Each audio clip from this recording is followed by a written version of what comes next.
Shalom a todos. En este vídeo vamos a conversar acerca de costumbres, tradiciones judías, observancias y vamos a comentar acerca de un famoso pasaje que aparece recogido en la Torá.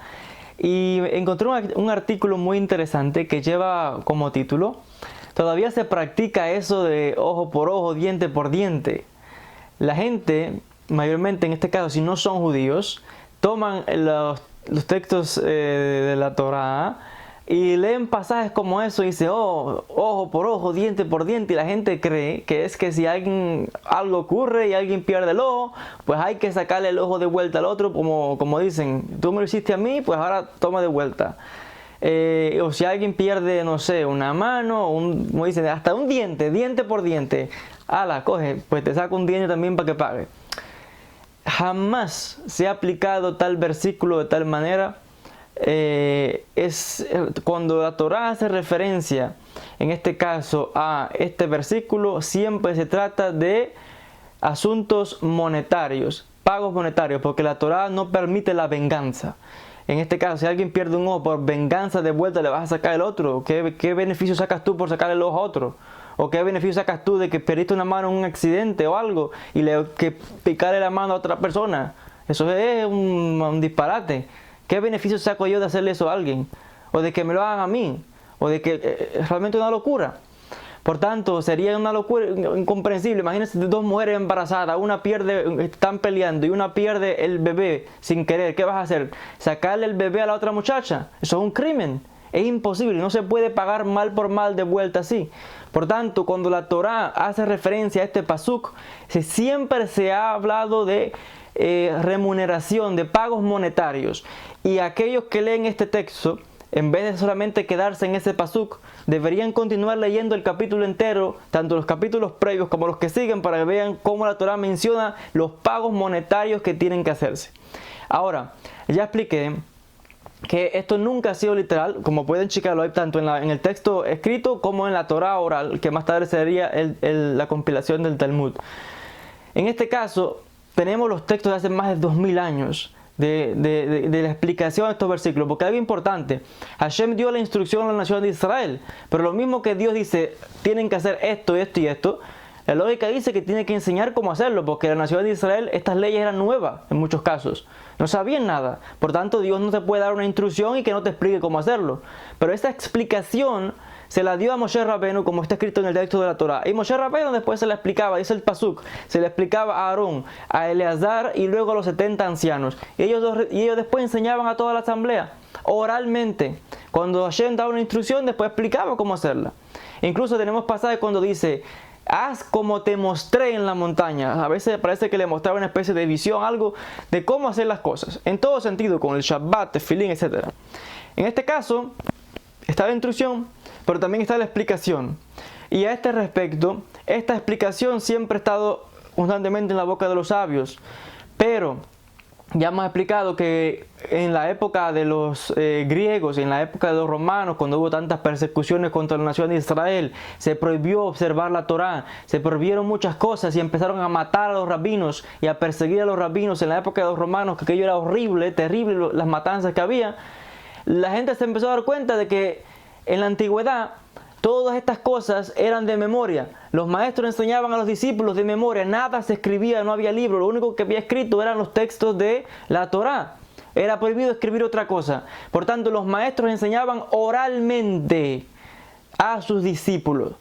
Y ese conocimiento pasaba oralmente, instrucción. No solamente en Israel, sino en todos los pueblos del Medio Oriente, en los árabes y demás pueblos, todo era oral. Incluso los griegos, los filósofos, Platón y toda esa gente, todas eran enseñanzas orales. Y eran expertos en memorizar los textos antiguos y las explicaciones de los diferentes sabios, las diferentes escuelas. Pero, como lo dice la palabra, oralmente, de ahí se llama ley oral. Es la misma cosa, que simplemente la explicación de cómo hacer las cosas, cómo cumplir con los mandamientos. Pero al empezar a matar a los rabinos y a perseguir a los rabinos en la época de los romanos, si matas a los que guardan ese conocimiento, se pierde, como dicen, el conocimiento. Porque como todo está oralmente, son enseñanzas de maestro-discípulo, si los rabinos eran literalmente portadores de la Torá de memoria, mala explicación. Y si das muerte a ese hombre, ese sabio, se pierde el conocimiento. Por tanto, la nación se vio forzadamente en la necesidad de poner por escrito la explicación de cómo cumplir con esos mandamientos, todos los textos de la Torá. Y fue cuando en la época de Rabbi Yehudá Anazí, el príncipe, Rabbi Yehudá y otros sabios se pusieron juntos y comenzaron a reunir todas estas explicaciones y pusieron lo que se llama por escrito la Mishnah. La Mishnah es simplemente comentarios al texto escrito, que finalmente tuvo que escribirlo para evitar precisamente que se perdiera el conocimiento. Y después vinieron otros rabinos, comentaron acerca de la Mishnah, y la Mishnah y la Gemara son el Talmud, simplemente la explicación de los textos. Y de ahí la importancia de esa enseñanza de maestro que se pasó de maestro a discípulo, como era en la antigüedad, para poder entender versículos como estos, de ojo por ojo y diente por diente. Sin mencionar que, como ya dije, aquel que sigue leyendo el pasú completo se da cuenta de que está hablando de, explica cómo pagar monetariamente los daños.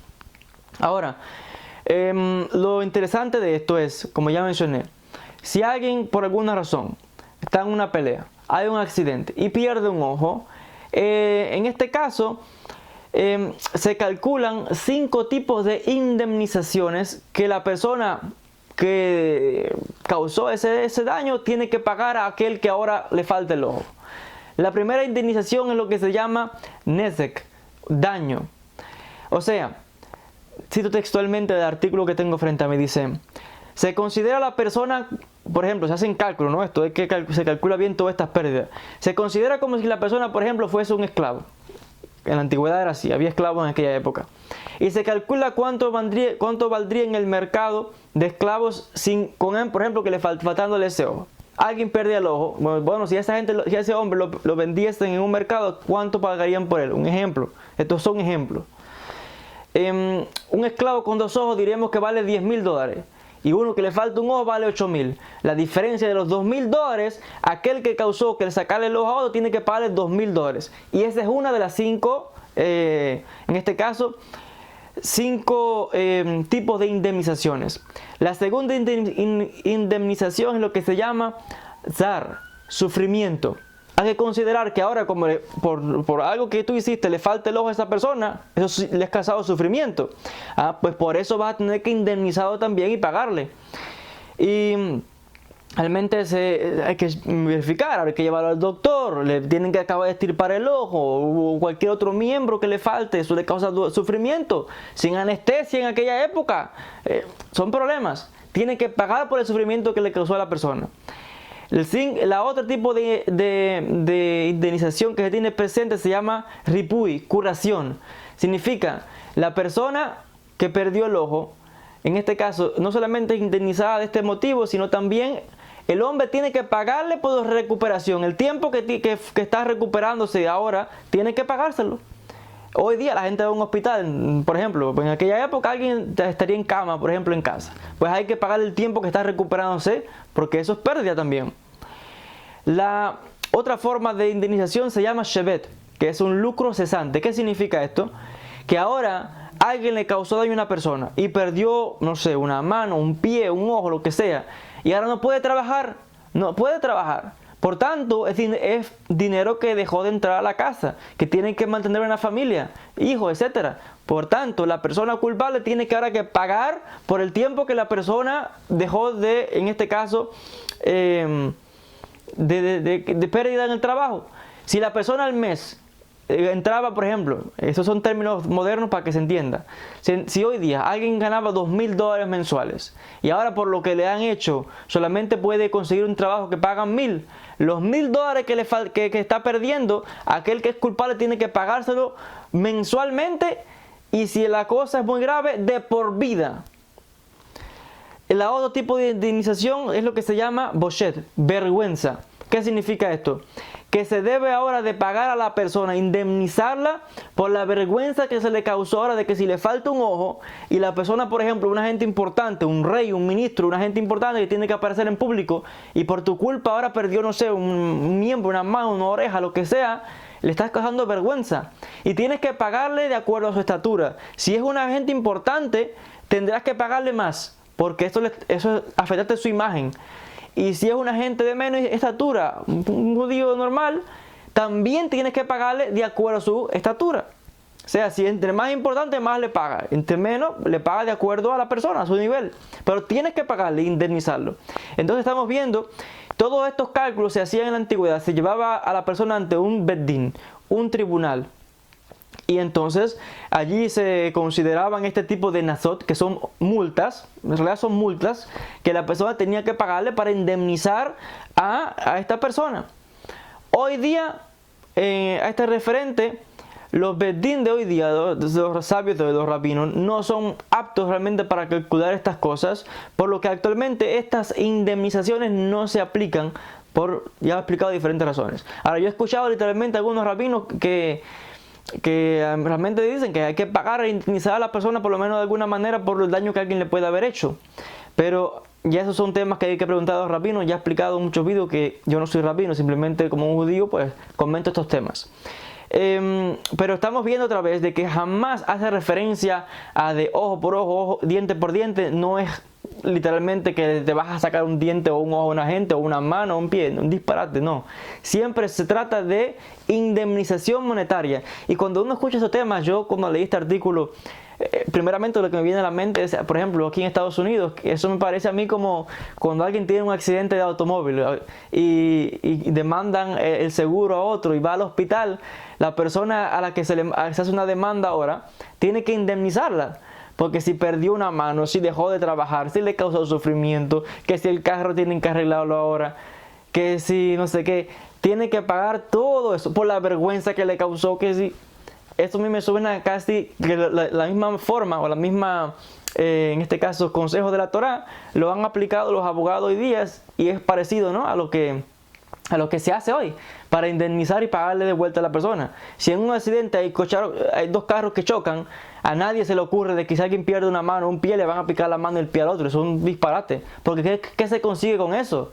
Nada. La Torá prohíbe mutilar, hacer daño al cuerpo y mucho menos vengarse. Y que no hay ningún beneficio de picarle otra mano a otra persona. Eso es un disparate. Ahora, indemnizarlo sí, porque ahora por tú hacerle eso, fuese como fuera, sin querer, no fue a propósito, tienes que indemnizarlo por todo lo que ya describimos, por este tipo de pérdida de trabajo, por el sufrimiento, por la vergüenza, diferentes razones. Tienes que indemnizar a la persona por todo esto que ocurrió. Y por supuesto todo esto se explica con mucho más detalle, los sabios lo han comentado, ya han mencionado, está tanto en el texto escrito como en la explicación de estos mandamientos en el Talmud hace más de 2000 años, no es de ahora, y que está todo por escrito, de los sabios explicando con detalle de cómo proceder en estas diferentes circunstancias, porque hay cientos de miles de casos que pueden pasar, no solamente un ojo, ni un diente, ni una mano, hay diferentes circunstancias. Y que otra vez, en realidad hoy en día esto no se aplica porque ningún bedín en realidad calculan estos gastos como realmente debiera ser, por tanto no se aplica así. Pero también no sé qué medidas tomará algún bedín, ya esos son asuntos de los rabinos.